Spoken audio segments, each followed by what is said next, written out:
संतरा किसान की फसलें तैयार हो चुकी है, लेकिन इसके बावजूद संतरा किसान परेशान है। किसानों का कहना है कि उन्हें संतरों का सही दाम नहीं मिल पा रहा है। जहां मंदसौर में संतरों का अनुमानित उत्पादन 2 लाख मीट्रिक टन है, वहीं मंदसौर में संतरे की एक भी मंडी नहीं है। देखिए सहयोगी मनीष पुरोहित की ये रिपोर्ट।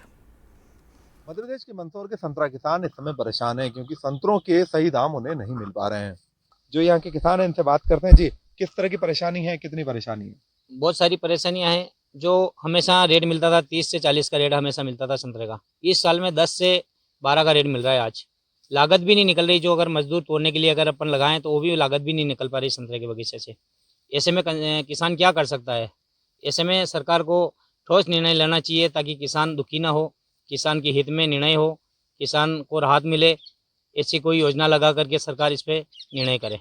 क्या कारण क्या है, क्यों हो रहा है रेट ये जो कम है? क्या आपको क्या लग रहा है? यही है, बाहर इम्पोर्ट नहीं हो रहा है, माल नहीं जा रहा है और लेवार नहीं मिल रहे हैं और अपने मजदूरी भी निकल रही है, इसलिए अपने आप सड़ रहे हैं, गिर रहे हैं पौधे से। ना तो कोई माल लेने वाला मिल रहा है, न अगर माल तुड़वाए भी तो ना तो मजदूर के पैसे भी नहीं निकल रहे हैं। इस कंडीशन में क्या करें? बस किसान क्या मिलता था हर बार? इस बार पिछले साल तो हमने 30-40 रुपए के भाव मिल गए थे अच्छे खासे। इस साल तो 10 रुपए किलो की मिलने की वो भी संभावना है, वो मिल भी नहीं रहे हैं। यही कंडीशन है। क्या कारण है? कारण तो ये सर ऐसा लग रहा है बांग्लादेश ने जो इस पे जो टैक्स बढ़ा दिया इसकी वजह से, इसलिए कोई व्यापारी कोई माल खरीदने को तैयार नहीं है।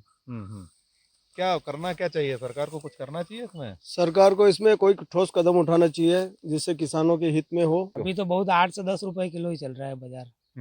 तो इसमें तो हमारे क्या खेती की मजदूरी निकल पाती है, ज्यादा प्रॉफिट नहीं बैठता है इसमें। तो ऐसे ही चला तो क्या करेंगे? फसल उखाड़नी पड़ेगी, क्या करना पड़ेगा? ऐसे ही चला तो क्या है, संतरे को उखाड़ के फेंकना पड़ता है फिर, और क्या है। दूसरी फसल तो हो नहीं पाती है इसमें। बगीचे है तो बगीचे के अंदर कुछ फसल हो नहीं पाती है, और अपन ये संतरे लगा रखे हैं तो अगर इसमें दाम कम मिलेगा तो उखाड़ के फेंकना क्या हर पड़ेगा। बार क्या रेट रहता है? हर बार 20 से 25 रुपए किलो रहता है। अब की बार बहुत कम मिल रहा है। कम मिल रहा है, परेशानी है आपको? इससे परेशान। शुरू स्टार्टिंग में था थोड़ा बहुत, पर उसके बाद थोड़े दिन ही टिका, वो ज्यादा दिन नहीं टिका। उसके बाद मार्केट माल पका अपना, मार्केट नीचे हो गया। परेशानी है। परेशानी है, जो लागत है वो भी नहीं निकल पा रही है। इससे अच्छी दूसरी फसल अच्छी रहती। जी, सबसे पहले तो यहाँ पर आसपास मंडी है ही नहीं। मंडी भीलवाड़ा, चित्तौड़ वहाँ पर जाना पड़ता है या फिर भवानी मंडी जाना पड़ता है। इससे किसानों को बहुत नुकसान हो रहा है जाने आने में। आधा खर्चा तो वही हो जाता है। उसके बाद यहाँ पर अगर एक दो भी है तो 2 रुपये किलो, 4 रुपये किलो, 8 रुपये किलो, ज़्यादा से ज़्यादा, इससे ज़्यादा नहीं लेते हैं। क्योंकि है वो एक मतलब उसके निजी दुकान है वो एक तरह से, क्योंकि आसपास यहाँ पर मंडी है ही नहीं। काट लेते हो। उसके बाद वहाँ जाएंगे तो आड़त वो वगैरह मन काट लेंगे उसमें। वो उसमें अपना जो क्या सरकार को क्या करना चाहिए?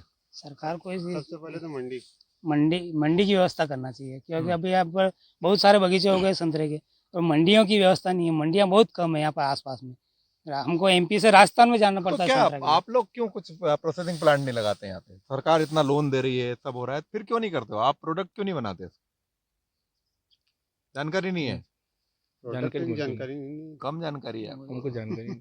हाँ। प्रोडक्ट की कहाँ जानकारी, किसी को पता नहीं यहाँ पर क्या होता तो है। क्या ट्रेनिंग वेनिंग दे सरकार, बताए कुछ तो करोगे? तो बिल्कुल करें। करोगे। मशीनरी होगी अब तो हम्म मशीनरी मिले तब। तो क्या वो करना चाहिए? आपको क्या लगता है किसानों को भी कुछ करना चाहिए, सब सरकार ही करेगी? किसानों को भी करना चाहिए। बाकी सरकार अगर ध्यान दे और उसको एक क्षेत्र में आगे बढ़ाए, निजी प्लांट लगाए यहाँ पर, जो सरकार अनुदान दे के जो ये लगा रही है, जो स्टोरेज बनाती है। फसल फिलहाल किसानों के लिए नुकसान का सौदा साबित हो रही है, और अब फसल को खरीदार नहीं मिल रहे हैं। इसकी वजह से फसलें पककर तैयार है लेकिन खराब हो रही है, और किसानों का तर्क है कि अगर इसे तोड़ते हैं तो तोड़ने की मजदूरी भी उन्हें नहीं मिल पाती है। इस वजह से किसान अपनी फसल को तोड़ भी नहीं रहा है। अगर यही हाल रहा तो किसानों को अपनी फसल नष्ट करनी पड़ेगी।